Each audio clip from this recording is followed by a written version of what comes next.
না, মূল আলোচনা হলো আল্লাহ তাআলা কোরআনে সূরা আনফালে আল্লাহ জানাচ্ছেন, হে নবী, হাসবুকাল্লাহু ওয়া মান ইত্তাবাআকা মিনাল মুমিনিন, তোমার জন্য এক আল্লাহই যথেষ্ট এবং তোমার অনুসারী যত মুমিন আছে, নবীর জামানার মুমিনই হোক আর 2024 সালের মুমিনই হোক, তাদের সকলের জন্য এক আল্লাহই যথেষ্ট। এজন্য আমার রাসূল সকালে এবং সন্ধ্যায় প্রতিদিন 7 বার করে দোয়াটা পড়তেন, 7 বার করে এই দোয়াটা পড়তেন।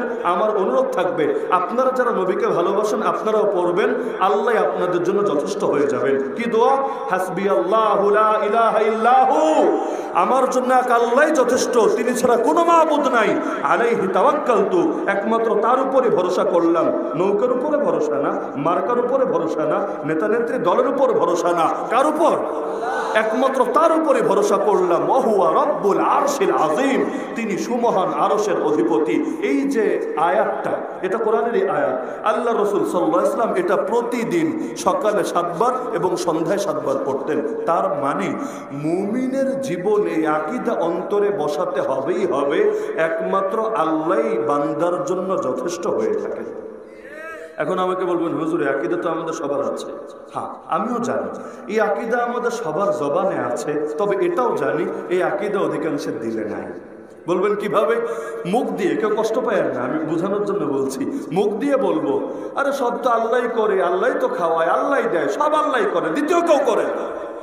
এবার তার মেয়ের বিয়ের জন্য একজন দিনদার ছেলে প্রস্তাব দিয়েছে, একদম দিনদার, যার চরিত্রে কোনো দাগ নেই, কোনো কলঙ্ক নেই, কোনো ব্যাড রেকর্ড নাই।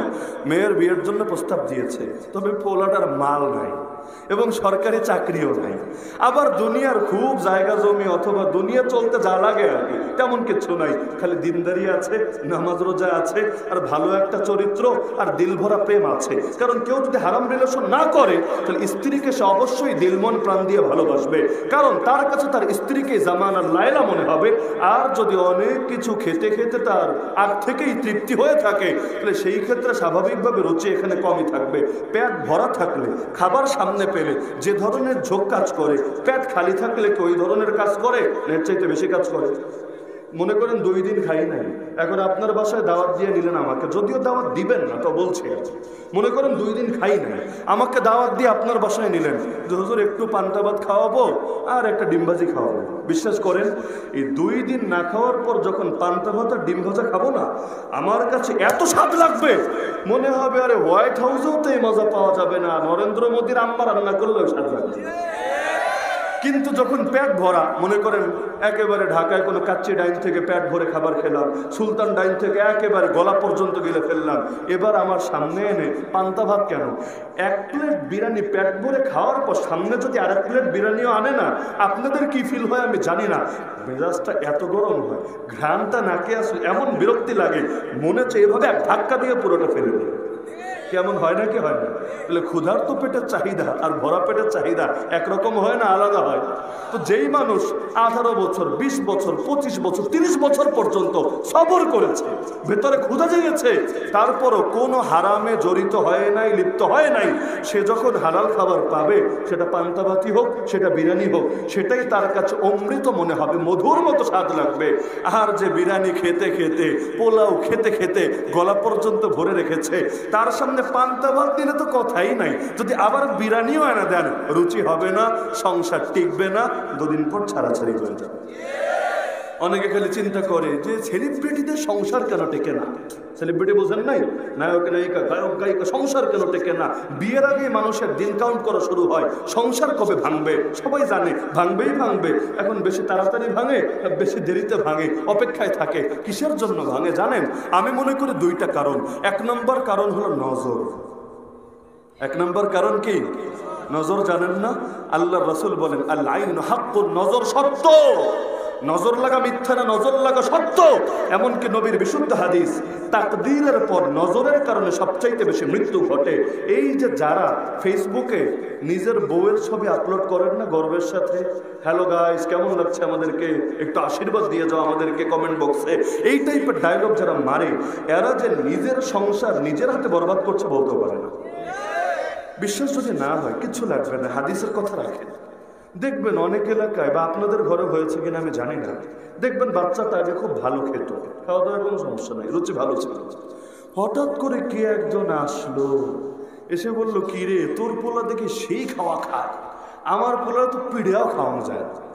ব্যাস বলতে দেরি, একদিন দুদিনের মধ্যে এখন আর খাবার মুখেই নিতে চায় না, রুচির ট্যাবলেট খাওয়ালেও কাজ হয় না, অথবা ঘুমায়। অনেক বাচ্চারা আছে রাতে ঘুমায় না, আর কিছু বাচ্চা আছে মাশাআল্লাহ একদম প্রথম রাতে ঘুমাবে, একদম ফজরের সময় বা আরো পরে গিয়ে উঠবে, কোনো ডিস্টার্ব নাই। এটা বাপদের জন্য সুবিধা, বিশেষ করে যারা কাম টাম করে এদের মেজাজটা খুব ঠান্ডা থাকে। আর রাত 2টা-3টার সময় যদি ভ্যা ভ্যা করে ওঠে, মেজাজ এমন গরম হওয়া হয় অনেক সময় বাচ্চার রাগ মায়ের উপর ঝাড়ে। তো এখন দেখা যাচ্ছে বাচ্চা খুব ভালো ঘুমায়। কে একজন এসে বলেছে, কি বাচ্চা পেয়েছিস রে তুই, সেই ঘুমায়।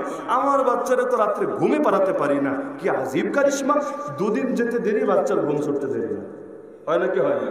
অথবা জামাই বোর মধ্যে সেই মিল মহাব্বত, কোনো ঝামেলা নাই। কে এসে বলে, আয় রে ওদের মধ্যে কত খাতির, কত যত্ন আত্মি, কত মিল মহাব্বত, আর আমার সংসার আয় রে একদম গিয়েছে, কোনো স্বাদই নাই, কোনো বিনোদনই নাই, কিচ্ছুই নাই। ব্যাস মন্তব্য করতে দেরি, কয়েকদিন পর কোনো কারণ ছাড়া হুদায় মনোমালিন্য শুরু হতে দেরি না, হয় নাকি হয় না? কিসের জন্য হয়? কিসের জন্য হয়? নজরের জন্য। নবীর জামানার একটা বিশুদ্ধ ঘটনা শোনাই। আল্লাহ নবীর জামানায় একজন সাহাবী সফরে গিয়েছেন, অনেক সাহাবীর মধ্যে একজন সাহাবী তিনি গোসল করতে গিয়েছেন।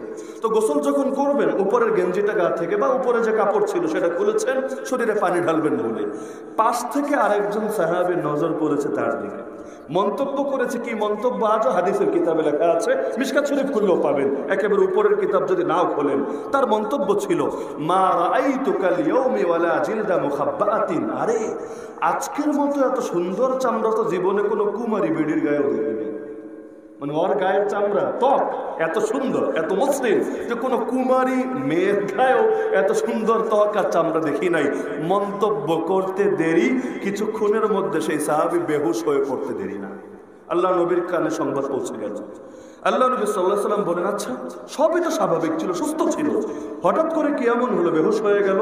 আচ্ছা তোমরা কি কাউকে তার ব্যাপারে কোনো মন্তব্য করতে শুনেছো? আল্লাহ নবীকে বললেন, ইয়া রাসূলুল্লাহ, সাহাবী বললেন, আমি নিজ কানে শুনেছি যে আপনার ওই সাহাবী তার ব্যাপারে এই বাক্য বলেছে। আল্লাহ নবী সঙ্গে সঙ্গে তাকে ডাকালেন, ডাকিয়ে বললেন, আরে ধিক্কার জানাই তোমাদেরকে, তোমরা নিজের ভাইকে হত্যা করে ফেলো নজর দিয়ে, কিভাবে পারো এটা?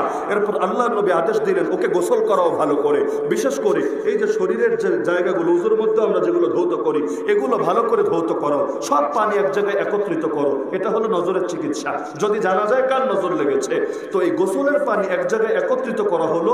একত্রিত করার পর সেই সাহাবীকে উল্টে শুয়ে দেওয়া হলো। উল্টে বুঝেন তো, মাথাটা নিচের দিকে, পিঠ উপরের দিকে, উল্টে যখন শুয়ে দেওয়া হলো, এরপর তার এই পেছন দিক থেকে পানি ঢেলে দেওয়া হলো। পানি ঢেলার কিছুক্ষণ পর সুস্থ হয়ে দাঁড়িয়ে গেল। তার নজর লাগা সত্য না মিথ্যা? আরে সত্য না মিথ্যা? অবশ্যই সত্য। আর এই নজর হলো হিংসার প্রকার, হিংসা। নজর মূলত হিংসাই। আসমানে ঘটিত প্রথম পাপ হিংসা, জমিনে মানব জাতির মধ্যে ঘটিত প্রথম পাপ হিংসা। আসমানের প্রথম পাপ ইবলিসের পাপ। আব্বা আদমকে সেজদা করে নাই কেন? দ্বিতীয় কোনো কারণ নাই, একমাত্র কারণ হিংসার কারণে। জমিনের মধ্যে প্রথম পাপ কাবিল খুন করেছে হাবিলকে, দ্বিতীয় কোনো কারণ নাই, একমাত্র কারণ হিংসার কারণে। তো আসমানের মধ্যে প্রথম পাপ হলো এটা, জমিনে মানব জাতির মধ্যে প্রথম পাপ হলো এটা। সুতরাং এটাকে যেন তেন ব্যাপার ভাবা উচিত না। এজন্য আল্লাহ নবী সকাল সন্ধ্যা তিনবার করে পড়তেন সূরা কুল হুয়াল্লাহ, কুল আউযু বিরাব্বিল ফালাক, কুল আউযু বিরাব্বিন নাস। কেন? এই কুল আউযু বিরাব্বিল ফালাকের শেষ আয়াতের দিকে একবার তাকান, কি আছে? ওয়া মিন শাররি হাসিদিন, হে আল্লাহ হিংসুকের হিংসার ক্ষতি থেকে আশ্রয় চাই যখন সে হিংসা করে। ওয়া মিন শাররি, ওয়া মানি এবং, মিন মানি থেকে, শার মানি ক্ষতি, হাসিদ মানি হিংসুক, ইদা মানি যখন, হাসাদ মানি হিংসা করে।